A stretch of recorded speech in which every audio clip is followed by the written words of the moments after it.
This week on Lunchbox Envy, quite literally the first thing on the menu for everyone.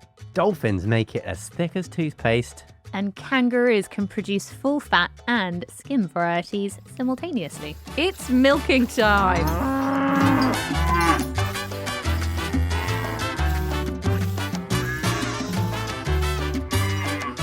Hello and welcome to Lunchbox Envy. My name is Rosie and I'm here with QI elf Manu. Hi Manu. Hello, Rosie. We're also here with my fellow elf, Jack. Ciao, Manu. Ciao. So milk, one of the most basic foodstuffs in the world. Every mammal produces it, and in fact some non-mammals. Most commonly we drink the milk of cows, 85% of the milk we drink worldwide. Sheep, 1.4%. Buffalo, 11%. And goats, 2%. I found out that we've been drinking milk as a species before we could digest it as adults. Right. I just love the tenacity of that, like thinking something is tasty, probably getting quite sick, and like going back Going to back it. for it, yeah. Yeah. Like me and tequila, yeah. I really love the word milk, by the It way. is a good word. Do you know where it comes from? No, tell us. It comes from the Germanic root melg.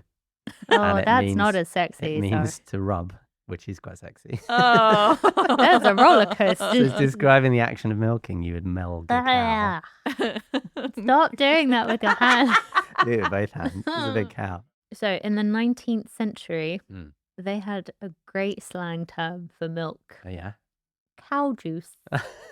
That does what it says on the That's tin. pretty No, accurate. I no, mean, no. that's literally what it is, isn't it? Mhm. Question, is milk a food or a drink? Wow, that's a good question. Ooh. I think science has come up with a definition of liquids, and that is that they fill the container you leave them in.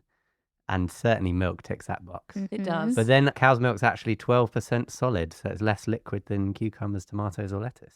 Mhm. Yeah.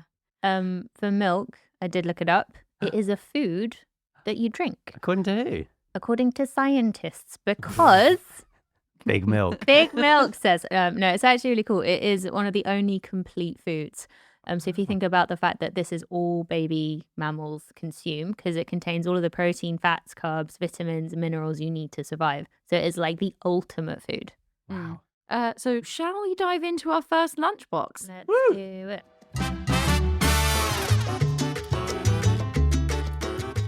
Alrighty, I'm going to take it away today with mine. I really struggled with narrowing down the dishes of milk. And I was just like, there's too much. There's too much in the milk cannon to bring in. Milk cannon, that's a great So then I was euphemism like, for boobs. What was my favorite way to consume milk growing up? And it was with Cocoa Pops. So, Oh, is that what you brought? babe. Oh, so here we go. Oh, the sound is amazing. Okay, so I won't talk with my mouth full, but I'll talk with my mouth full a little bit. So when I was trying to do some research for this, I was just like, there's just so much to talk about. And what I actually don't really know is what is the process of bringing cow's milk from the dairy to the bottle. So I'm going to walk you through how milk is made. How does it get from cow to glass? Let's take cow's milk as our main example because it's the most common one. So obviously cow's milk starts in the boobs, in the teats, the udders. It's then sucked out of the teats using vacuum cups. Within 48 hours, the milk is taken to be pasteurized and homogenized. pasteurization is when you heat it to kill bacteria, right? Exactly. Heated to 72 degrees for no less than 15 seconds. Very specific, yeah. And that's what kills a lot of the microbes. Then it goes through a process called homogenization. For consistent. For consistent product. When it's in its raw state like that, it's very like gloopy, thick. It varies wildly depending on the time of year, depending on the season, depending on the cows themselves, depending on their environment. And it's put under pressure through very fine nozzles, which evenly disperse the fat globules, which stops the cream from separating and rising to the top. Ah. Because we as a consumer don't like that. We want Yeah, our milk yeah. to be nice It's and thin. It looks and weird, yeah. Yeah, it looks weird and it smells weird. Of course, there are some people who just want lower fat milk, right? Skimmed brigade. So in order to produce milks that contain different levels of fat content, the milk is put through a process called centrifugal separation. Ooh, spinning it around really, really fast. Exactly. Spinning That's it around amazing. to varying degrees. I guess because the densities are different between fat and water. That's how spinning it Exactly, helps. yeah. It's like making a dressing, but in reverse. Not really.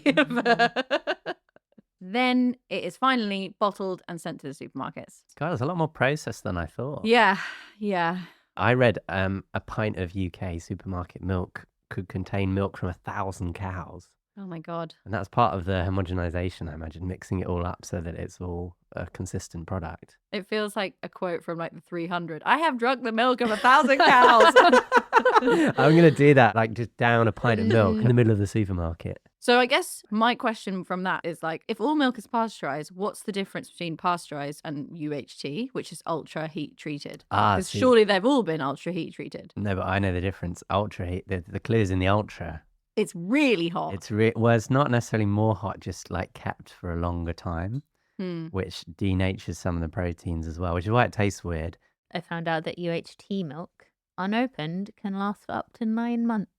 Oh my God. That's quite. Yeah, I know. It's really. I'm going to put some in my bunker for my nuclear war prep. I don't want to know. Interestingly, as I said earlier, like milk production is really like inconsistent. And there actually is a lot of research to suggest there are ways to increase milk production from cows, like naming a cow increases the milk yield by 500 pints a year. Whoa. Oh my God. Which is 3.5%. Does it depend on the name? Because I think if you gave them like a really derogatory name, like if you called them Susan, they'd just be like, oh my God. That's my mum's name. I know, but it's just a bit lame, right? What? I think if you called him... I think What, you call Jack it Jack. or something? Yeah. So very sad. Well, we've got to try it.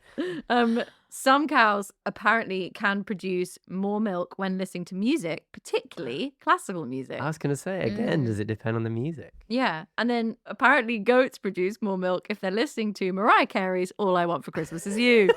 What, all year round? That's a torture. But then, that's it. It's a torture, right? Like after 2 or 3 Please listens, take my you're begging. milk. I don't want to listen to this horrible trash anymore. There are clearly some external conditions that help with the process of milk making, and I suspect part of it might be to do with stress levels, which is probably why they like classical. I suspect metal might have reduced milk production. Yeah, well, really, really, really wild jazz. Yeah. Has anyone here milked a cow? Oh, that's a good question. I have not. No, I've not. It's on my bucket list. Is it really? How far up is it? Quite far, I think. Have I misunderstood? Is it a bucket list or just things to do with a bucket? On a related note, London milkmaids used to shout "me-oh" in the streets, which was short for milk below. So Also, so disturbing about that. Me-oh. It's like a donkey, but not. Yeah. I mean, we have no record of what tone they were shouting, but so I'm also reading the same note. Doesn't that say meow? Like yeah, a but that cat? doesn't make sense. It's short for milk below, not milk below. I don't know. I'm thinking about cats and milk. So I read there are dairy farms that have trained cows to use automatic milking machines. Oh, wow. Yeah, no, it's super cool. So they'll go in themselves whenever they fancy, but the machine remembers which cows have come in when. So if they come back too quickly, it'll be like, not you. You've had enough.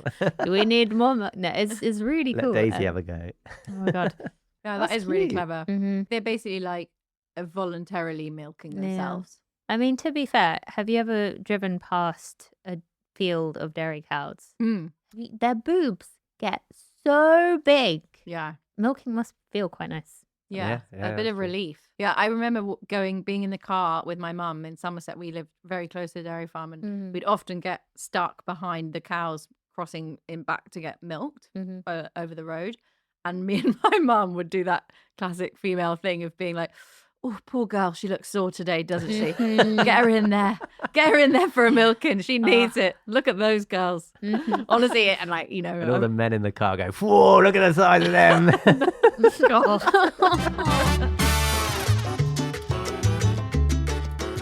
It's time to go on to the second lunchbox. Jack, it's your turn to wow us with some milky facts. I've brought you all from the UAE 2 cans of camel milk. I'm going to try them now. No, you actually haven't. Oh, no! Why? One each. Thank you. Are they cold? Oh, thank God they're cold. Yeah, pretty cold. If I'm lactose intolerant, Oh. do I have to do You know, lactose-free milk actually has lactose in. what? Yeah, it's only lactose free because they add an enzyme that helps you digest it. That feels Very like interesting. false advertising to me. Maybe they're trying to say when it's lacto-free, it's that you're free from the burden of lactose allergy. Yeah, maybe that's it. That's it. That's what it's shorthand for, isn't it? Okay. There's something in flatulence, isn't there?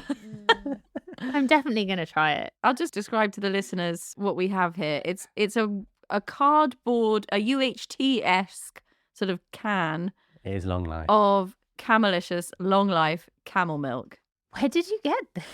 Oh, I have my sources. I've opened it and Oh. it is creamy and white. If you had put it in a glass, I wouldn't have known it wasn't cow's milk. I've never smelt a camel, so I have nothing to compare this My with. general feeling around food is that if you smell it before you eat it or drink it, that's usually a bad omen. Oh, really? What? I can't that? smell it, just to be clear, but like when I do a shot of tequila, if I smell it, that's a game over. Oh, So I'm not going to smell Oh. it. I'm just going to drink it. Okay. Oh, For the listeners, she's grimacing. It's not my favorite. It's kind of tastes like old chocolate, like that taste of like slightly dusty dairy. It's quite creamy on the tongue. It's the certainly palate. thicker than cow's milk. A little salty as well. it's a bit salty. Yeah. I know what you mean about the I've had family bring chocolate from really far away. It is that dusty kind of like. But it could be that it's UHT that's giving that. Maybe you just need to go back to the UAE and get some fresh stuff. For God's sake. It does look really fatty.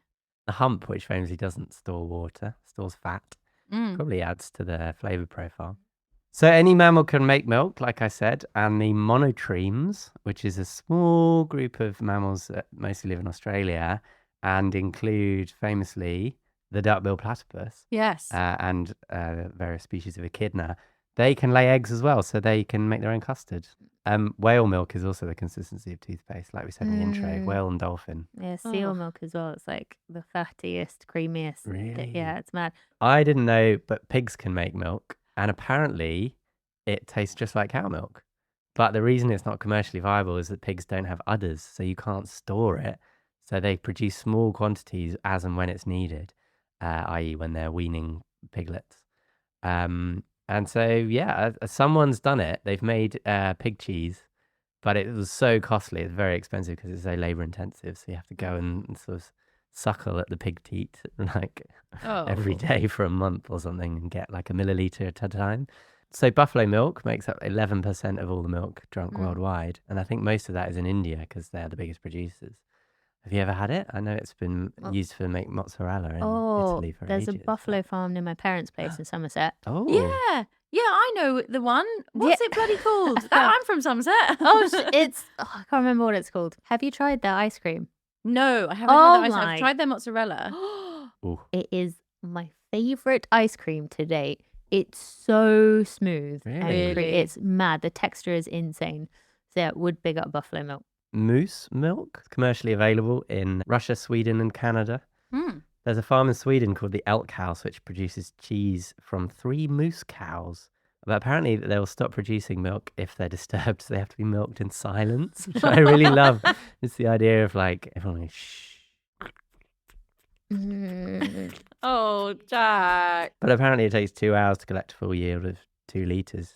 Maybe because they keep sneezing or cars keep going past, I don't know. Oh, yeah, that is quite a long. That's labor intensive It's as labour hell. intensive, yeah. Hmm. Spider's milk. Oh yeah. Spider's milk contains 4 times as much protein as cow's milk.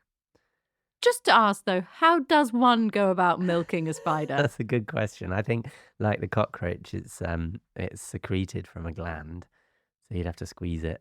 No, Squeeze the right bit, Definitely. otherwise you just get string. hideous. Silly string. I think flamingo crop milk is It's pink. yeah. Yeah, they're only pink because of the crustaceans that they eat.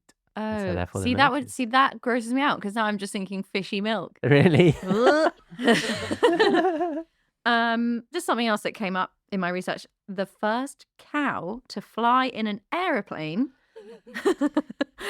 which I was surprised to find that any cows Yeah, have flown in an what an aeroplane. image. Actually, but it makes sense when you think about it. Was Elm Farm Ollie in 1930. Her handler milked her and parachuted cartons of milk down to spectators waiting below. In midair. Wow. Yeah. She's milking them in midair. Yeah. So not only did she just have a nice trip on the plane, but she was milked while she was up there. I hope the pilot leant out and said "Meow" to be like my milk God. below. Can I just mention really quickly how mammals make milk? Yeah. Because go I for had it. no idea, No, and I it's don't have any clue. disgusting. Oh, God. Milk is filtered blood, which Ugh. makes so much sense, but is still freaky deaky. Basically, there's too much iron in blood for an infant to drink blood directly to get all of the nutrients it needs. So it takes, in a cow, about 500 litres of blood to make 1 litre of milk. A cow will produce about 60 litres of milk a day. So that's 30,000 litres of blood circulating through her boobs. That's crazy. A cow contains 30,000 litres of blood. No. It's like 300 litres going around 1,000 times. Oh, God, that makes my brain hurt. So yeah, filtered blood. That is also a sensational fact that has made me feel quite strange about Queasy. drinking milk, but also reinforces the fact that plant milk ain't milk because they don't have blood. Yeah, we can't call plant milk milk. So I was looking into a little bit about which milk is the most ethical. Oh, yeah. If you don't want to drink mammal milk, and there is something wrong with literally every single one of these milks. So say coconut milk is grown really far away in tropical climates, has a terrible carbon footprint getting to us, lots of deforestation and monocultures. Almond milk takes loads and loads Super of thirsty. Yeah, super thirsty. Again, takes a lot of travel to get here. Not great air miles. Rice produces loads and takes loads of water, so that might be the worst alternative. Because the methane coming out of the rice paddies, yeah. Soy is also a monoculture, grows in hot climates. So apparently the best one is oat or hazelnut, which is, I think they're both wind pollinated, or at least oats are, and grow in cold climates and don't have to be shipped as far. But the thing to remember with CO2 emissions is that all plant milk is better than cow milk. Yeah. But as with everything, like everything you consume has a cost. On to our final lunchbox, and it's the lovely Manu. In my lunchbox, I have something called Midtown Smoke, Oh. which is a ricotta-style cheese made from human breast milk. Oh my God. Mhm. Why have they chosen such a disgusting name? Oh, it's Midtown Smoke. Okay, so wait, can I guess? Is it from New York? actually, it was exhibited in New York, so But kind it's not of. from. Okay. But why smoke? It No. makes me think of what she's smoking. The Marlboro Lights. Yeah. Oh, okay. So I don't have the ricotta in front of me because this was part of an art installation in 2011 by a woman called Miriam Simon, who set up a lady cheese shop where you could go and taste 3 different cheeses made by different human mothers. Oh. So the other 2 were called West Side Funk Oh, and Wisconsin Chew. What? they No, get that worse and sounds worse. appealing, actually. So, apparently, Midtown Smoke was not smoky. It was creamy and mild. This was Miriam's favorite. Okay. Then Wisconsin Chew was quite bland. Apparently, because the mother that made it was a vegetarian. oh my God. Yeah, she doesn't write about what the third cheese, West Side Funk, tasted like, but I'm assuming maybe a Sounds bit like blue. a Yeah, blue cheese. Yeah. it does. Mm. But yeah, her Excellent. whole exhibition was supposed to get people talking about the commodification of human breast milk. So like the breast milk market and the trade, breast milk donation, because it's not just baby humans that drink breast milk. I don't know if you guys know about this, but there's quite a few different kinds of people that want to buy breast milk and consume it themselves. Oh, is this the bodybuilder thing? Bodybuilders drink it because they think it's going to help them bulk. Oh, wow. There are people who are sick, so some cancer patients want to buy it to try and heal themselves. And Whoa. there are quite a few people who are into it like in a sexy way.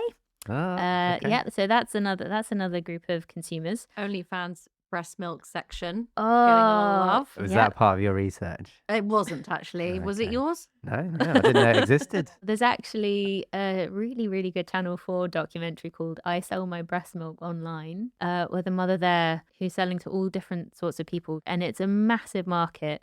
It is supposed to be regulated under the Human Tissues Act, an act that kind of like protects different body parts. So say...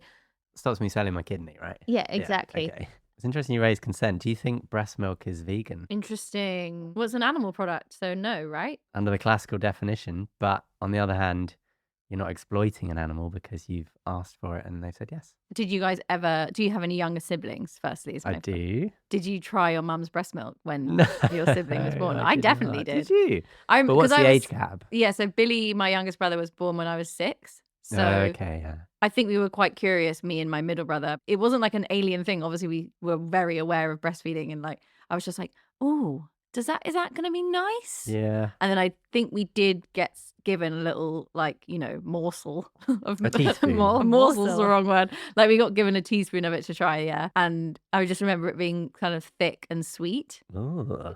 but not really anything else to it. No. Like, I didn't want to drink it after that. I wasn't like, that's it, back to the boob. Like, There's another really important group of people I haven't spoken about in this whole kind of breast milk trade issue is mothers that can't produce their own breast milk. So these are another group of people who are buying breast milk off other mothers. But because it's not regulated, apparently the best way to do it is to donate breast milk to a breast milk bank. So there's one in the UK called the Human Milk Foundation, and they'll make sure everything is safe, and then they'll redistribute it to other mothers that want to give their kids breast milk, or to say cool.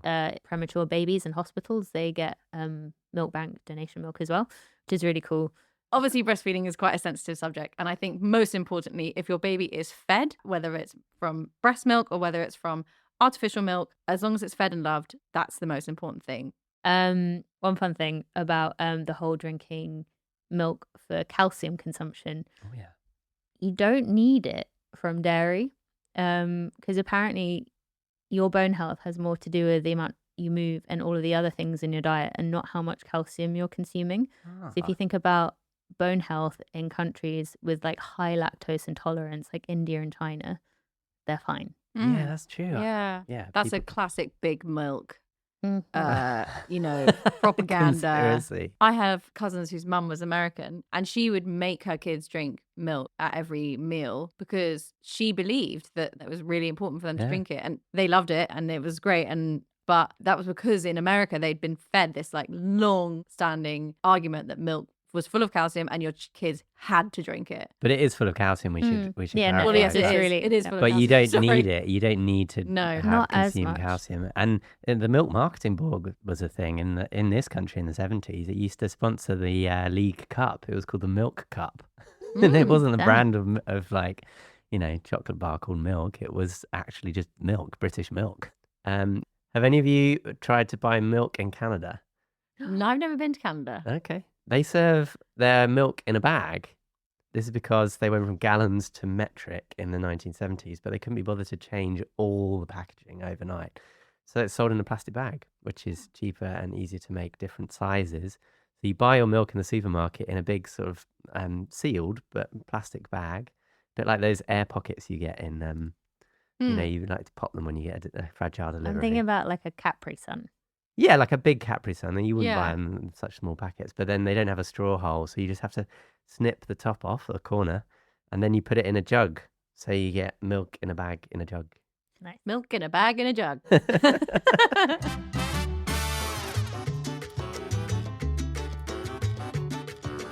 Well, that is it for this week's edition of Lunchbox MV. If you'd like to get in touch with us, you can find us on Instagram at LunchboxMVPod. Or if you want to get in contact with us, you can email lunchbox@qi.com. Rosie, any milky recipe recommendations from your new cookbook? This is going to be a bit of a wild one, but I love a fish pie. And Oh. fish pie, I poach the fish in milk Yeah. and then use that milk to make the sauce to go in the pie, which is a very common way of doing it. And that's the first recipe that came to my head. And you said milk, did you not milt? Yes, milt. Or is melon. not in the recipe. That would make a brilliant fish pie. Though. And my book is called Good Time Cooking, and it's out now. We'll end with this. In American Sign Language, the sign for milk is pretending to squeeze an udder, which Jack has done literally the entire episode. The slang for pasteurized milk is to pretend to squeeze an udder while moving your hand in front of your face or past your eyes. Hey. Very good. We will see you next week. Goodbye. Bye. Lunchbox Envy was hosted by Manu Henriot, Jack Chambers, and me, Rosie MacKean. The producer was Alex Bell. This has been a quite interesting podcast.